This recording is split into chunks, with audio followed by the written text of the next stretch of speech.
Bodybuilders who lost control on stage. Picture this: the brightest lights, a roaring crowd, and a body carved to perfection. Then in one heartbeat, everything unravels. A champion freezes mid-pose, a rival snaps inches from a fight, an athlete collapses because the human body can't survive 1% drier. These aren't rumors. These are real, unforgettable moments when bodybuilders lost control on stage and the cost was seen by everyone. If you think bodybuilding is only about muscles, this video will change that. Stay with legends of black excellence. And before we dive in, hit like, subscribe, and comment which moment shocked you most. Sifiso Lungelo Thabete. Bodybuilding stages are built for control. Control of symmetry, breathing, timing, and nerves under blistering lights. Fans come to see strength presented with calm precision, almost like living sculpture. That's why the rare moments when a bodybuilder loses control on stage linger in the public mind longer than any trophy photo.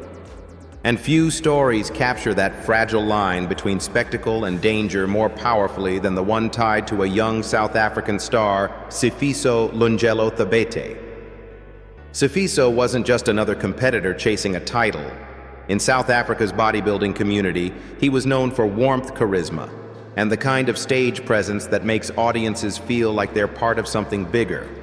He had a signature backflip, a crowd favorite flourish that turned a posing routine into a moment people waited for. It wasn't reckless showboating in his mind, it was his way of giving the crowd a memory. Over time, that flip became tied to his identity as a performer, and each successful landing reinforced the belief that he had mastered it. On August 5, 2017, during a local competition in Umlazi near Durban, Sifiso stepped on stage ready to deliver the move that had defined him. The hall was packed, the energy high, and the atmosphere felt celebratory. He launched into the backflip like he had so many times before, except this time something went wrong. In a fraction of a second, his rotation drifted just enough to change everything. He came down awkwardly, landing on his neck. The shock in the room was instant, the kind of silence that spreads before anyone fully understands what they've seen. Audience question here. If you were in that crowd, would you have cheered for the flip or wished he'd never tried it at all? Medical staff rushed in immediately, but the injury was catastrophic. Sifiso had broken his neck, and despite emergency efforts, he died shortly after being taken to the hospital. The video circulated quickly, not because people wanted a spectacle, but because everyone in the sport was trying to process it. Many who knew him described the same feeling, disbelief that a routine highlight could turn fatal so suddenly. His death became a turning point in conversations about what belongs on a bodybuilding stage. This is a sport where athletes already push physiology to the edge. Adding acrobatics on top of extreme muscle mass and tight conditioning introduces risks that even talent and experience can't fully erase. Sifiso Lungelo. Thabete's legacy is complicated, but not in a way that diminishes him. He is remembered as a gifted young athlete who wanted to inspire and entertain, not as someone who took foolish chances. His story fits the title because it shows the deepest truth behind lost control on stage. Sometimes control is lost through emotion, sometimes through the body giving out, and sometimes through a single daring moment that goes wrong. For viewers, especially those who've watched bodybuilding evolve over decades, Sifiso's story is a sobering reminder that greatness and danger can sit side by side under the same spotlight. Dallas McCarver. Dallas McCarver's story is one of the clearest, most heartbreaking examples of what losing control on stage can really mean in modern bodybuilding. He wasn't known for drama or rage. He was known for size, work ethic, and a quiet, respectful personality that made fans root for him. Born in Tennessee, Dallas turned pro incredibly young and was widely seen as the future of the open division.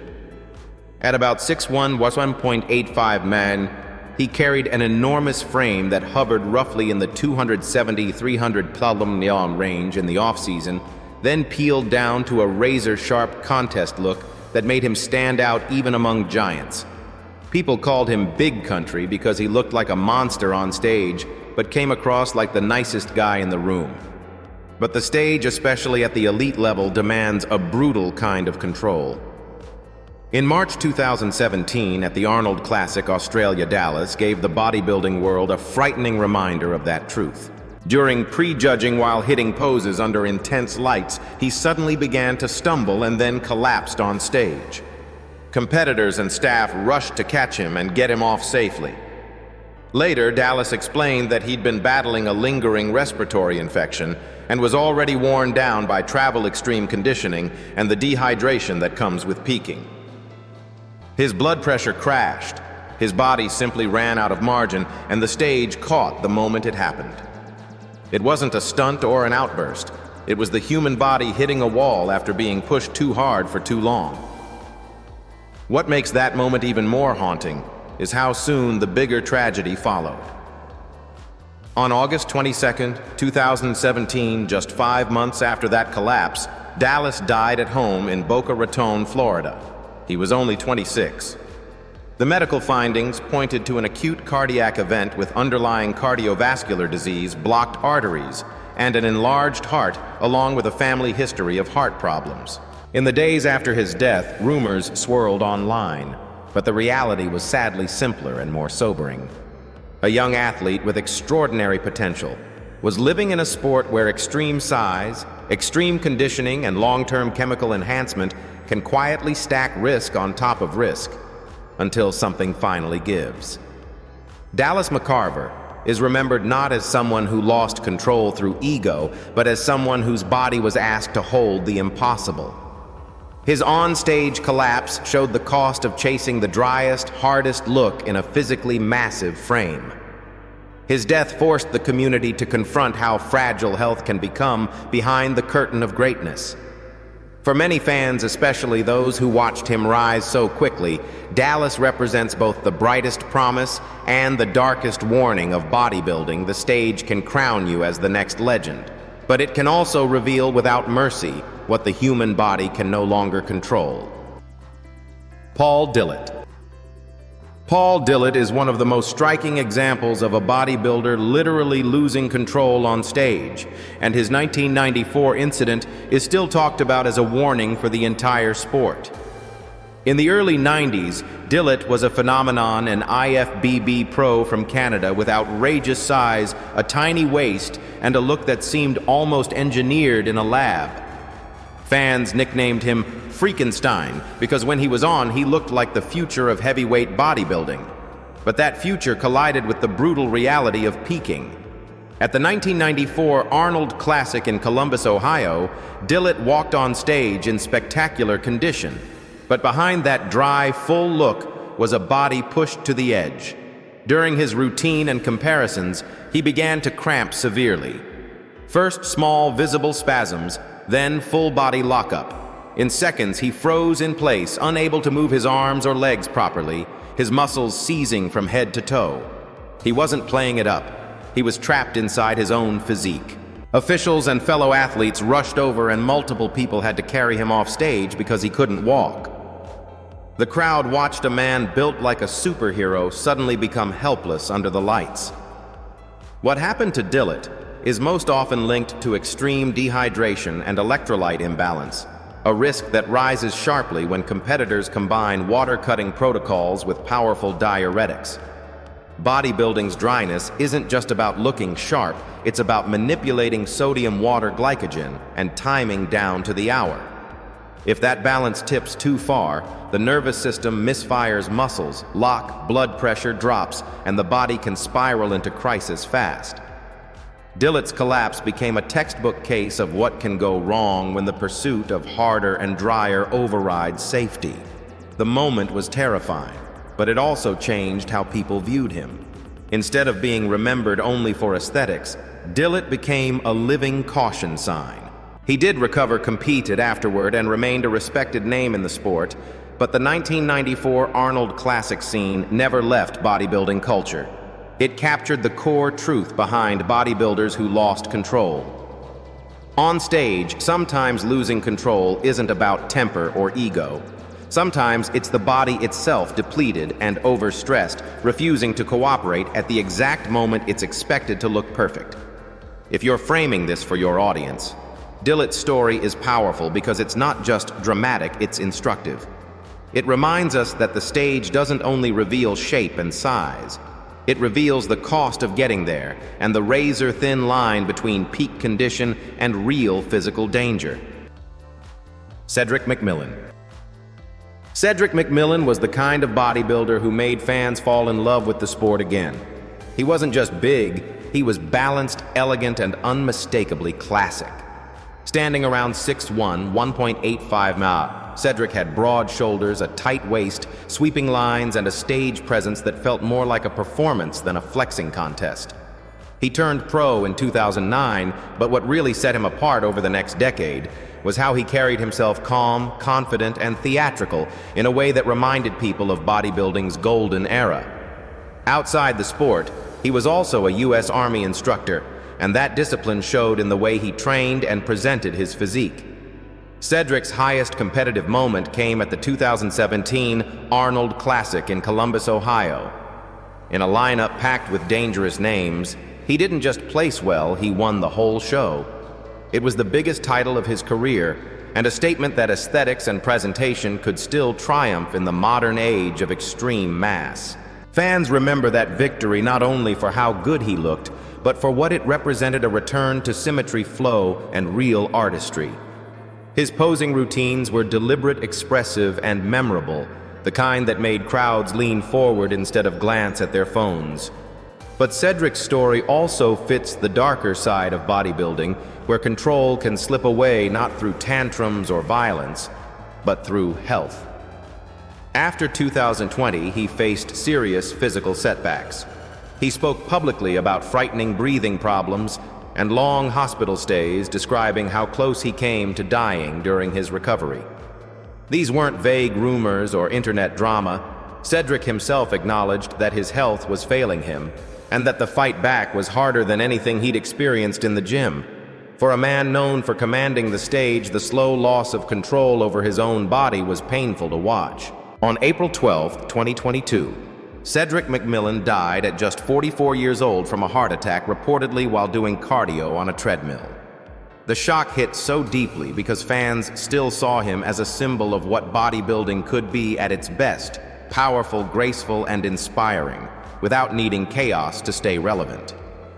His passing added another name to the growing list of elite competitors lost too soon, and it forced the community to confront the risks that can build quietly behind years of extreme training size and contest preparation. Cedric left behind more than trophies. He left behind a standard. He showed that bodybuilding is not only about how much muscle you carry, but how you carry it, how you present it, shape it, and respect the stage. And in the context of bodybuilders who lost control on stage, Cedric's legacy is a reminder that sometimes the most heartbreaking loss of control happens off camera, long before the spotlight ever comes on. Kai Greene and Phil Heath. Kai Greene and Phil Heath are the modern-era rivalry that best fits the phrase bodybuilders who lost control on stage, because their feud wasn't just hype. It repeatedly flirted with real confrontation in front of fans and cameras. By the early 2010s, Phil Heath was the reigning Mr. Olympia champ, polished, confident, and backed by a string of wins, 2011 to 2013. Across from him stood Kai Greene, the artistic, unpredictable challenger whose physique and stagecraft made him the one man fans believed could dethrone Phil.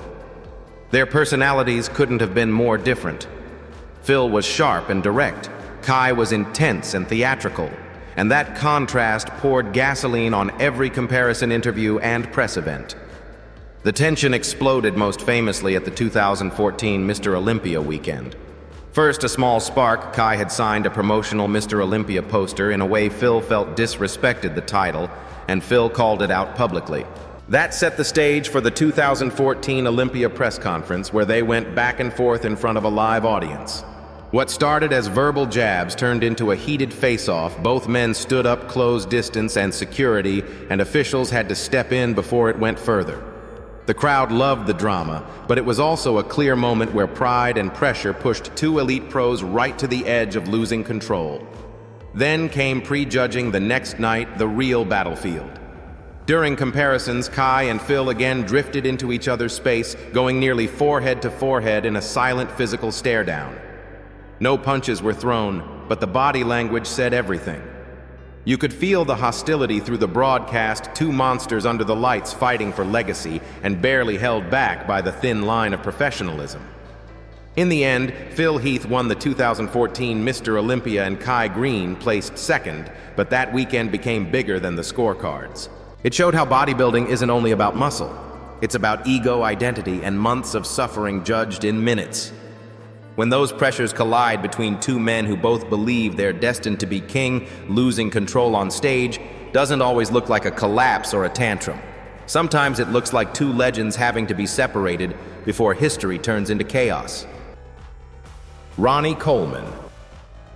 Ronnie Coleman is the definition of a bodybuilding legend and also a perfect example of how the stage can expose moments of control slipping, whether through emotion pressure or the brutal demands of peak conditioning.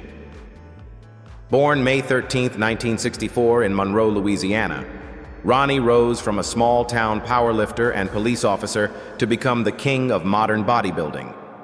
At roughly 5'11", 180 centimeters, he competed on stage around 287 to 300 pound, 136 kilo, and was famous for pushing his off-season weight into the 315-330 kg range, a size that redefined what mass with conditioning could look like. He won 8 consecutive Mr. Olympia titles from 1998 to 2005, tying the all-time record, and finished his career with 26 IFBB Pro wins, still one of the highest totals ever. What made Ronnie unforgettable wasn't just his physique. It was the volcanic intensity he brought to the spotlight. On stage, he posed like a man trying to tear the floor up with his feet. Explosive transitions, fierce facial expressions, and that signature roar that made arenas feel like football stadiums. Fans loved it because it looked primal and real. But that same intensity sometimes spilled past the polished champion's composure people expect. During the height of his rivalry with Jay Cutler in the early 2000s, Ronnie snapped back at Jay's claim that he was beatable with the famous line that Jay was smoking crack. It wasn't a physical meltdown, but it was a rare moment of a dominant champion letting pride flash openly in front of cameras, proof that even the greatest can feel the heat when their throne is challenged. Ronnie's era also showed a different kind of lost control, the body itself rebelling under extreme preparation and training loads. He trained brutally heavy year-round 800 squats and deadlifts for reps, became part of his myth. That power helped build a champion, but it also laid the groundwork for long-term wear and tear. Over the years after retiring, Ronnie endured multiple serious spine and hip surgeries and has spoken candidly about chronic pain and mobility struggles. For longtime fans, it's a bittersweet contrast. The man who once looked indestructible is living proof of how much control an athlete gives up to reach that peak. If you're centering your script on Ronnie for bodybuilders who lost control, on stage, his story hits from two angles. First, the emotional edge of a king who refused to be questioned and sometimes let that fire show in public. Second, the deeper physical truth that bodybuilding's pursuit of perfection can push even the strongest body to a point where it can't fully hold the line anymore. Ronnie Coleman remains iconic not only because he dominated the stage, but because his journey shows exactly how thin the boundary is between absolute control and the moment it finally slips. Breon Ansley. Breon Ansley is a key figure in classic physique and one of the few modern champions whose on-stage presence is remembered as much for attitude as for aesthetics. Coming out of Rowland Heights, California, Breon built his reputation on a dense, old-school look, tight waist, full muscle bellies, and crisp posing. At about 5'7", 170 centimeters, and usually competing around 185 to 195 pounds, 84 to 89 kilos, he never relied on mass alone. Instead, his calling card was presentation clean lines, confident transitions, and the kind of stage polish that classic physique was created to reward. That polish took him all the way to the top. Brian became Mr. Olympia Classic Physique Champion in 2017, then defended the title in 2018, making him one of the division's earliest dominant winners. Those wins mattered because Classic Physique was still new. Brian's victories helped define the standard symmetry first conditioning, second performance always. For a stretch, he was the man to beat and he carried himself like it. But Brian's story also fits the theme, bodybuilders who lost control on stage. Not through violence or collapse, but through a moment of raw rivalry spilling into the spotlight.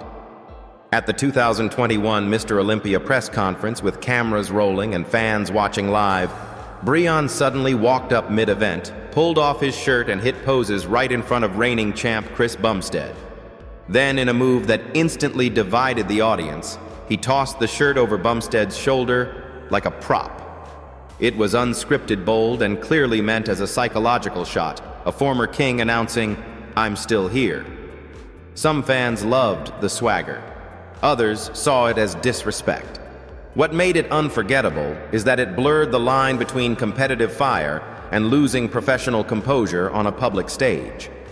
Brian has never been the loudest voice in bodybuilding, but he's always been one of the proudest competitors. That pride is part of why his comeback attempts stay compelling. Even after losing the title, he kept returning to Olympia with the same message: his standard is champion level, and he expects to be treated like a threat. The press conference stunt didn't come out of nowhere. It reflected years of frustration, hunger, and belief that he could reclaim the throne. So when you talk about Brian Ansley in a lost control on stage narrative, the key is this: he didn't lose control because he couldn't handle the sport. He lost it because he cared too much to play quiet. His career shows two sides of classic physique: elegant mastery under lights and the emotional edge that can break through when legacy is on the line. George Peterson. George Peterson, known to fans as Da Bull, was one of those athletes who felt larger than the division he stood in. He brought a thick, dramatic, old-school look to the modern-era broad shoulders, deep muscle bellies, freaky density, and a stage presence that said he belonged under the brightest lights. Even before he became a title threat, people remembered him because he posed like a man who loved bodybuilding, not like someone just trying to survive comparisons. What made George special was his versatility. He first rose in classic physique, where aesthetics and presentation matter as much as size. In that division, he quickly became elite, earning major wins and consistent top placements at the sport's biggest shows.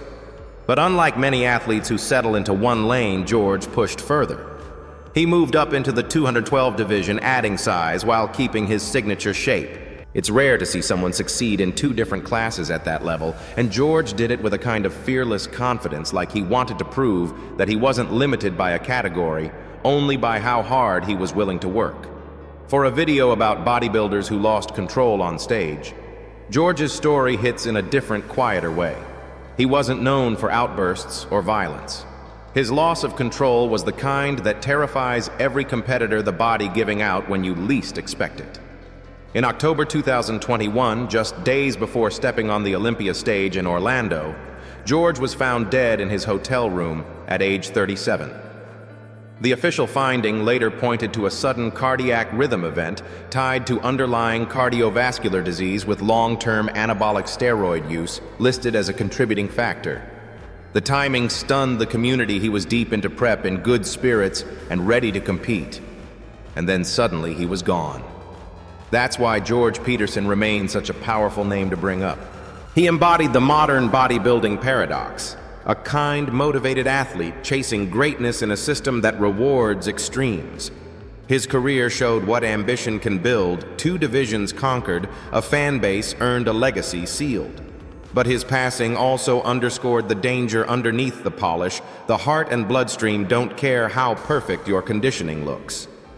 In the end, George "Da Bull" Peterson is remembered not only for what he achieved on stage, but for the sobering reminder his life left behind. Sometimes the most devastating loss of control happens before the first pose is even called. Shawn Rhoden. Shawn Rhoden's career is one of the most dramatic rise and halt stories in modern bodybuilding, and it sits right in the lane of bodybuilders who lost control on stage. Not because he was known for tantrums, but because his path shows how control can be gained, lost, and taken away by forces bigger than the stage itself. Born in Kingston, Jamaica on April 2, 1975, Rhoden moved to the U.S. as a teenager and eventually rebuilt his life through bodybuilding after a difficult stretch that included grief and addiction. That comeback became part of his legend. In a sport that rewards steady improvement, Rhoden's progress was almost cinematic. He earned his IFBB Pro card in 2009, broke into the Mr. Olympia lineup soon after, and kept climbing. By the mid-2010s, he was a constant threat, known for one of the tightest waists in the open division, sharp conditioning, and a classic X-frame that stood out in the mass monster era. Competing around the mid-240s on stage, he balanced size with detail in a way that won longtime fans over. The peak of his control came in 2018. At 43 years old, an age when most open bodybuilders are fading, Shawn Rhoden walked onto the Mr. Olympia stage in Las Vegas and delivered the performance of his life. He dethroned 7-time champion Phil Heath and became Mr. Olympia, one of the most unexpected and celebrated victories in recent history. It wasn't just a win. It was a statement that patience, maturity, and perfect timing could still conquer raw dominance. For many fans, that night felt like watching a veteran finally steer every part of his career into alignment. Then the storyline turned. In July 2019, Rhoden was charged in Utah with serious sexual assault offenses related to an allegation from late 2018. He pleaded not guilty, but the fallout was immediate. The Mr. Olympia organization revoked his eligibility, and he never competed on the Olympia stage again. Whether you view that period through the lens of law reputation or the unforgiving nature of public life, it marked a different kind of loss of control, the moment when an athlete's future is no longer decided by conditioning or posing, but by events outside the judging panel. Rhoden's life ended suddenly on November 6, 2021, when he died at age 46 from a reported heart attack in Las Vegas. His death closed a career that had already been frozen in time, a champion who reached the top, then disappeared from the sport's biggest stage almost overnight. For viewers, especially older fans who've seen generations of stars rise and fall, Shawn Rhoden remains a powerful reminder of bodybuilding's harsh truth. You can master your body, master your mind, master the stage, and still lose control of the story in ways no amount of training can prevent. Juan Diesel Morel. Juan Diesel Morel's 2021 Arnold Classic appearance is one of those moments that perfectly captures what the title, Bodybuilders Who Lost Control on Stage, really means. Juan has always been known as a reliable veteran, thick, powerful, and usually rock solid under pressure. He's a guy who built his career on consistency and professionalism, not theatrics. That's why what happened during his posing routine in 2021 hit fans so hard it wasn't drama. It was his body suddenly refusing to cooperate in real time. As the music started and Juan began to flow through his routine, you could see something was off. His legs started to tremble, then the shaking spread through his whole body. Within seconds, it became clear this wasn't nerves, it was a serious cramp episode. His muscles were locking up the way they do when the body is pushed to the edge of dehydration and electrolyte depletion. He tried to keep going, forcing poses while visibly fighting for control, but the spasms kept escalating. The crowd that normally cheers for power and confidence shifted into worried silence because everyone knew they were watching an athlete in trouble, not a performance. Then came the moment that sealed it as a classic lost control on stage scene. Juan had to sit down right there on the platform mid-routine. Not for show, not for effect, because he physically couldn't keep his legs stable enough to stand and pose safely. For any bodybuilder, that's a nightmare scenario. Years of preparation come down to a few minutes under lights, and suddenly your own body betrays you. Juan's face said everything: frustration, shock, and the instinct to push through even when the system is failing. What makes this incident so important is what it reveals about the sport. The Arnold Classic stage is not just a contest of muscle. It's the final test after extreme peaking low watertight carbs, high-stress travel fatigue, and the pressure to be just a bit drier than the guy next to you. When that balance goes too far, cramps aren't a mild inconvenience. They're your nervous system screaming that the tank is empty. Juan's shaking and collapse into a seated position showed that line vividly in a way no lecture ever could. And to Juan's credit, the moment didn't turn into chaos. He didn't lash out. He didn't panic. He rode it out, got help, and handled the aftermath with the same dignity he's always carried. But the image remains unforgettable because it's so human, a massive, battle-tested pro brought to a stop by the invisible price of getting stage ready. In a video about bodybuilders losing control on stage, Juan Diesel Morel's 2021 Arnold Classic cramps are a reminder that sometimes the most dramatic loss of control isn't emotional at all. It's physiological, sudden, and impossible to hide under the spotlight. At the 2021 Arnold Classic, Juan Diesel Morel showed how brutal bodybuilding can be. Mid-posing routine, his legs seized his whole frame, trembled, and the seasoned pro had to sit down on stage to keep from falling. It wasn't drama. It was a body pushed past its limit by peaking dehydration, travel fatigue, and the pressure to arrive 1% drier than everyone else. For legends of black excellence, that moment spotlights grit in its rawest form. Yet it leaves us debating, should today's judging reward conditioning so extreme that champions risk their health in public, and what would you change now?